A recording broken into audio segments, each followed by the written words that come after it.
BPSC maker के इस नए एपिसोड में आप सभी का स्वागत है।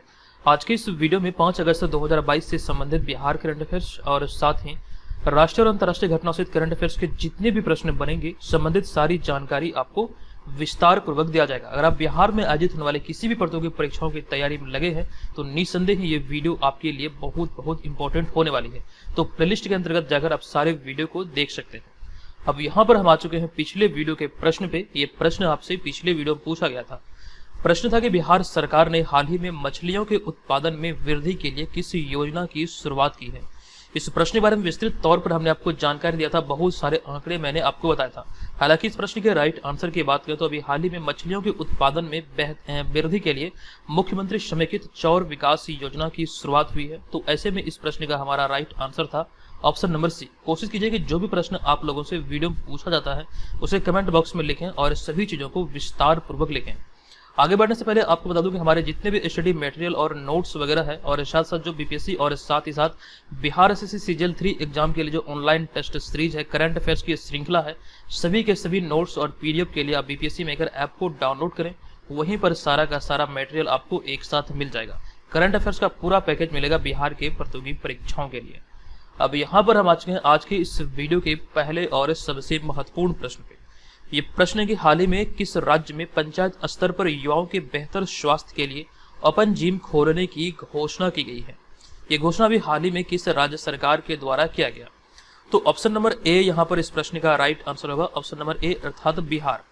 आपको जानकारी दे दूं कि हाल ही में बिहार राज्य में ग्रामीण क्षेत्रों के युवाओं को बेहतर स्वास्थ्य के प्रति जागरूक करने के लिए सरकार ने राज्य के सभी पंचायतों में ओपन जिम खोलने का निर्णय लिया है। मुझे लगता है कि शायद इस तरह का पहल पूरे भारत में बिहार के द्वारा जो किया गया ये ऐसी पहली पहल होगी।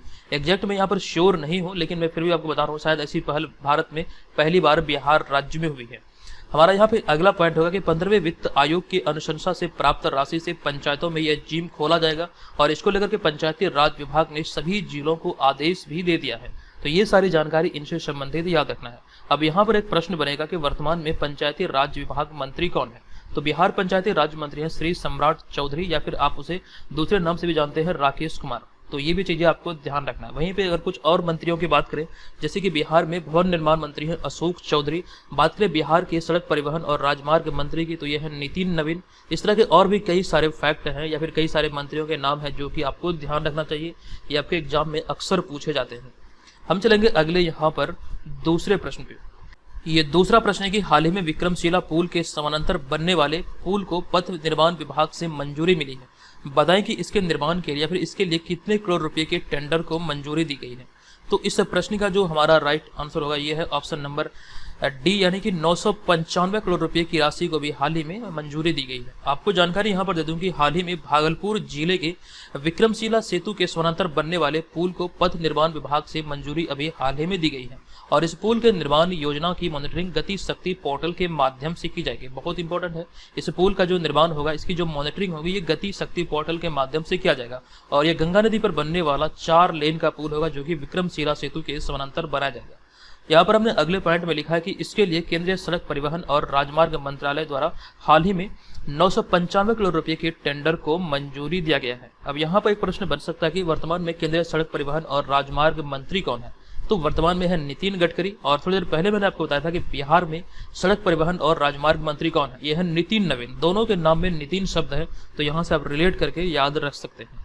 चलेंगे हम यहाँ पर अगले तीसरे प्रश्न पे, लेकिन उससे पहले एक जानकारी ये भी है कि बिहार में अगर हम बात करें प्रमंडलों की तो बिहार का सबसे छोटा प्रमंडल है भागलपुर प्रमंडल और भागलपुर प्रमंडल में जो जिलों की संख्या है ये 2 है। एक तो है भागलपुर, एक है बांका।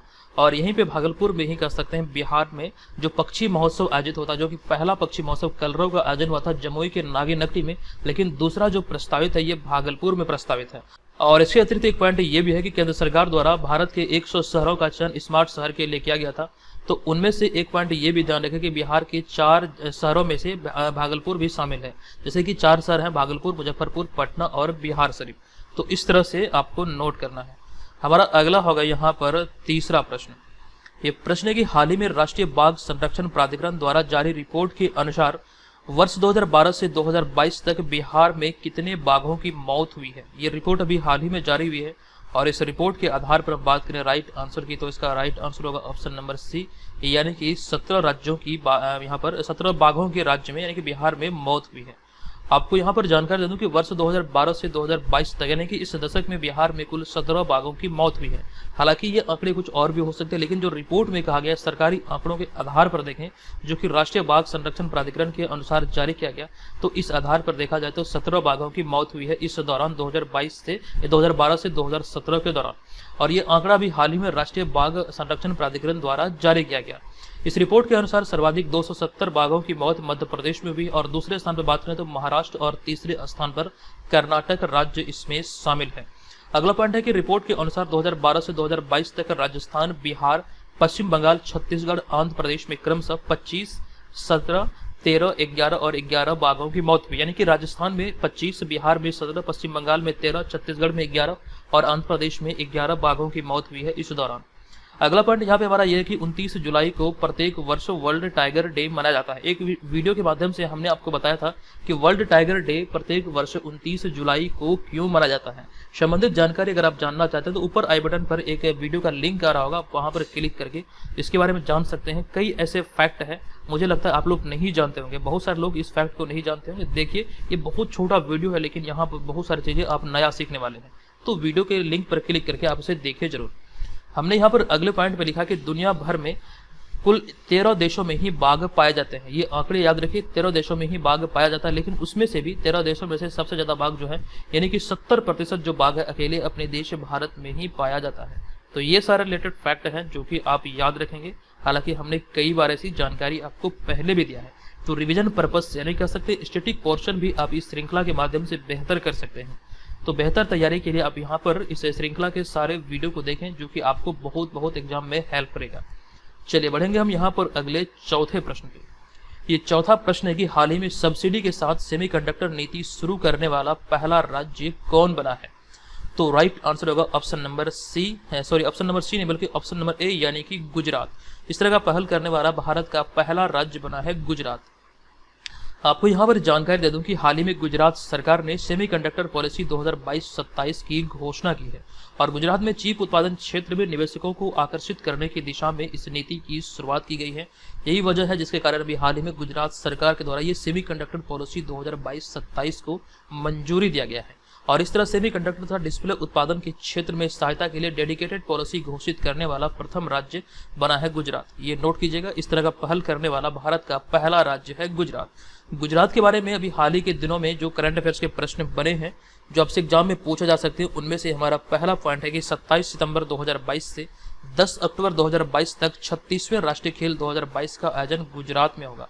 बहुत इंपॉर्टेंट है, 36वां राष्ट्रीय खेल जो आयोजित होगा ये सितंबर से 10 अक्टूबर 2022 तक गुजरात में आयोजित होगा। और वहीं पे हमारा अगला पॉइंट है कि बालिका पंचायत शुरू करने वाला पहला राज्य गुजरात बना है। ये जानकारी हमने आपको विस्तार से दिया था। आई होप अगर आपने इस वीडियो के सीरीज को रेगुलर फॉलो किया है तो ये जानकारी आपको याद होगा। अगला पॉइंट यहाँ पर यह कि हाल ही में गुजरात सरकार ने नई खेल नीति 2022-27 की भी शुरुआत की है। तो इतने सारे फैक्ट आपको यहाँ से इस प्रश्न से रिलेटेड याद रखना है, जो कि बहुत इंपॉर्टेंट होने वाली है। नेक्स्ट होगा हमारा पांचवा प्रश्न। ये प्रश्न के हाल ही में दूसरा वार्षिक अंतर्राष्ट्रीय रेंजर पुरस्कार 2022 किस नेशनल पार्क को मिला है। इंपॉर्टेंट प्रश्नों की श्रेणी में आप इसे रखेंगे और इस प्रश्न का हमारा राइट आंसर होगा ऑप्शन नंबर सी, यानी कि औरंग नेशनल पार्क, जो कि असम में स्थित है। ये औरंग नेशनल पार्क तो अभी हाल ही में इसे रेंजर पुरस्कार 2022 से सम्मानित किया गया है। आपको यहाँ पर जानकारी दे दूं कि हाल ही में असम के औरंग नेशनल पार्क को दूसरा अंतर्राष्ट्रीय रेंजर पुरस्कार 2022 प्रदान किया गया।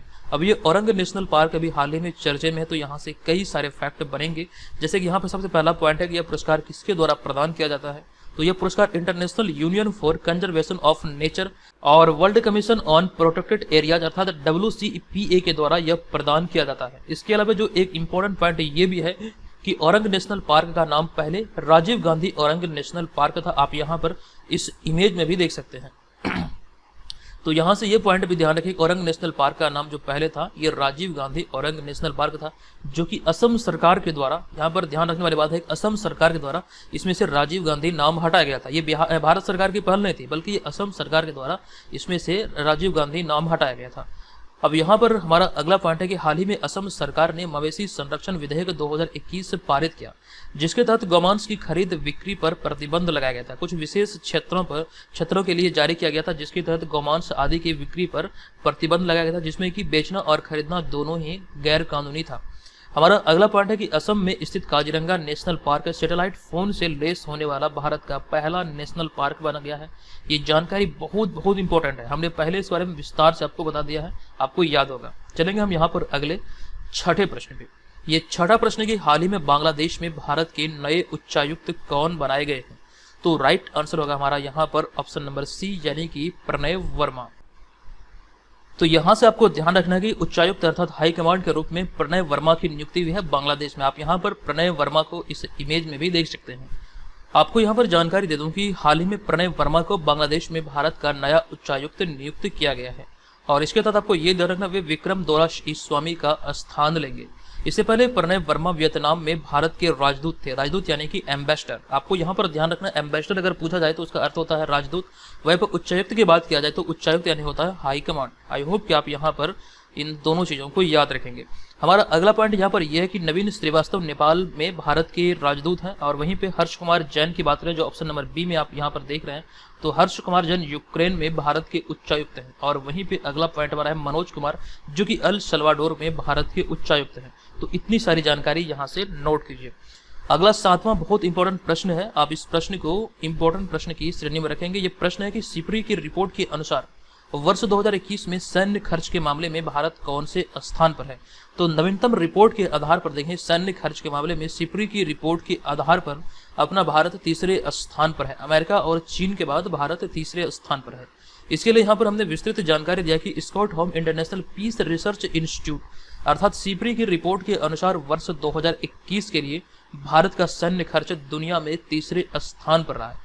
नोट रखने वाली बात है यहाँ पर कि 2021 का ये रिपोर्ट है जो कि सिपरी द्वारा जारी हुआ है, और इस रिपोर्ट के अनुसार भारत का सैन्य खर्च लगभग 76 अरब डॉलर रहा है। जबकि वहीं पे पहले स्थान की बात करें तो इस रिपोर्ट के अनुसार पहले स्थान पर अमेरिका है जिसका सैन्य खर्च 800 अरब डॉलर है, और दूसरे स्थान पर चीन है जिसका सैन्य खर्च जो है ये 293 अरब डॉलर रहा है। हालांकि इस सूची में भारत जो है बहुत पीछे जरूर है, लेकिन फिर भी ये तीसरे स्थान पर है। तो ये आंकड़े यहाँ से आपको ध्यान रखना है। हमारा अगला पॉइंट है कि Stockholm International Peace Research Institute अर्थात सिपरी की जो स्थापना हुई थी ये वर्ष 1966 में हुई थी। और सिपरी का मुख्यालय कहाँ है, ऐसे भी प्रश्न एग्जाम में बन सकते हैं। इसका मुख्यालय स्टॉकहोम स्वीडन में है, और स्वीडन देश की करेंसी की बात करें तो इसकी जो करेंसी है ये है क्रोना, ये ध्यान रखिएगा। अगला होगा हमारा आठवां प्रश्न। ये प्रश्न है कि बर्मिंघम में आयोजित किए जा रहे राष्ट्रमंडल खेलों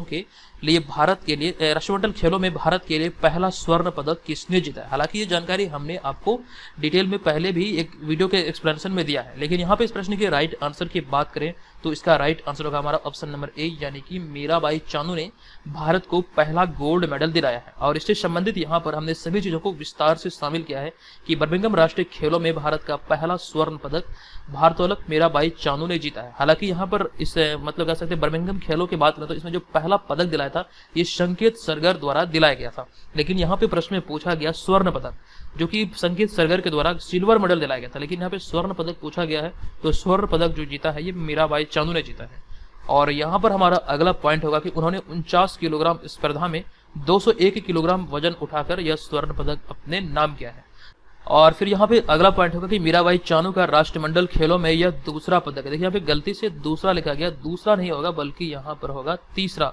आप लोग सुधार कर लीजिएगा। मीराबाई चानू का राष्ट्रमंडल खेलों में ये यानी कि कॉमनवेल्थ गेम्स में ये तीसरा पदक है। इससे पहले बात करें हम तो इससे पहले 2018 के राष्ट्रमंडल खेलों में उन्होंने 48 किलोग्राम भार वर्ग में गोल्ड मेडल यानी कि स्वर्ण पदक और 2014 में ग्लासगो राष्ट्रमंडल में रजत अर्थात सिल्वर पदक अपने नाम किया था। तो इस प्रकार से देखा जाए तो ये तीसरा पदक है जो कि अभी हाल ही में इन्होंने बर्मिंघम राष्ट्रमंडल खेलों में अपने नाम किया है।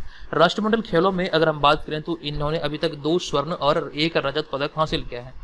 अब यहाँ पर आगे पॉइंट में हमने आपको जानकारी दिया कि बर्मिंघम में आयोजित किए जा रहे राष्ट्रमंडल खेलों का यह 22वां संस्करण है, और ये आप यहाँ से ध्यान रखेंगे ये इंग्लैंड के बर्मिंघम में आयोजित हो रहा है। और इस वर्ष 2022 के लिए राष्ट्रमंडल खेलों का जो शुभंकर है ये पेरी है। आप यहाँ पर देख सकते हैं, यही शुभंकर है राष्ट्रमंडल खेल यानी कि कॉमनवेल्थ गेम्स 2022 से बर्मिंघम खेलों का। यहाँ से ये सारी जानकारी याद रखने लायक है। अभी हाल ही में यानी कि कल वाले वीडियो में हमने आपको जानकारी दिया था, बर्मिंघम में ही आईसीसी की एक बैठक हुई थी और यहाँ पर 3 नए देशों को आईसीसी के जो पैनल है, सदस्य पैनल, उसमें शामिल किया गया। विस्तृत तौर पर वो आपको जानकारी दिया गया था कौन कौन से देश है। अगर आप जानना चाहते हैं तो कल वाले वीडियो को जरूर देखिएगा। और नवीनतम रिपोर्ट के आधार पर अब आईसीसी में जो सदस्य देशों की संख्या है ये 108 हो चुकी है। आईसीसी की स्थापना हुई थी 15 जून 1909 को।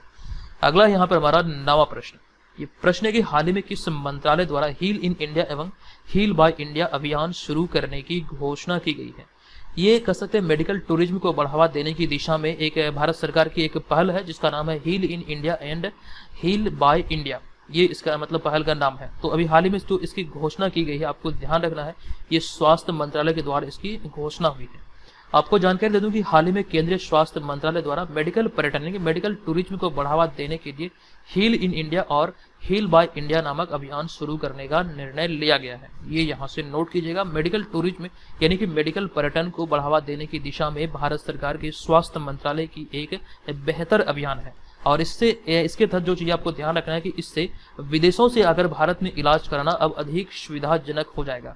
और यहाँ पे हमने आगे लिखा कि इसमें स्वास्थ्य सुविधाओं के सुधार के लिए 25 साल तक का विजन तैयार किया जाएगा। और अगला पॉइंट है कि वर्तमान में केंद्रीय स्वास्थ्य मंत्री है मनसुख मंडाविया। यहाँ से ये ध्यान रखना, जबकि बिहार के दृष्टिकोण से देखें तो बिहार में स्वास्थ्य मंत्री हैं मंगल पांडे। तो इतनी सारी जानकारी यहाँ से नोट करना है।